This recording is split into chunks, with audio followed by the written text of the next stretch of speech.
ಬುಡಕಟ್ಟು ಸಂಸ್ಕೃತಿ ಸಮ್ಮುಖದಲ್ಲಿ ಕೊಲ್ಲಾರಮ್ಮ ಚೌಡಮ್ಮ ಜಾತ್ರೆ. ನಾಯಕನಹಟ್ಟಿ ಸಮೀಪದ ಬೋಸೇದೇವರಹಟ್ಟಿ ಗ್ರಾಮದಲ್ಲಿ ಪ್ರತಿ ವರ್ಷ ಶೂನ್ಯ ಮಾಸದಲ್ಲಿ ಚಿತ್ರದುರ್ಗ ಜಿಲ್ಲೆಯ ಚಳ್ಳಕೆರೆ ತಾಲೂಕಿನ ಬೋಸೇದೇವರಹಟ್ಟಿ ಗ್ರಾಮದಲ್ಲಿ ಕೊಲ್ಲಾರಮ್ಮ ದೇವಿ ಹಾಗೂ ಚೌಡಮ್ಮ ದೇವಿಯ ವಿಶಿಷ್ಟ ಜಾತ್ರೆ ಸಾವಿರಾರು ಭಕ್ತರ ಸಮ್ಮುಖದಲ್ಲಿ ಆಚರಣೆ ನಡೆಯಿತು.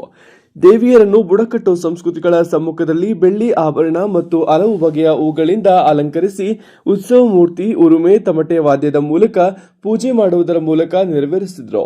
3 ದಿನಗಳ ಕಾಲ ದೇವಿಗಳ ಉತ್ಸವ ಮೂರ್ತಿ ಹೊತ್ತು ಗ್ರಾಮದ ಪ್ರಮುಖ ಬೀದಿಗಳಲ್ಲಿ ಮೆರವಣಿಗೆಯೊಂದಿಗೆ ಜಾತ್ರೆಗೆ ಸಂಭ್ರಮದ ತೆರೆ ಬಿದ್ದಿದೆ.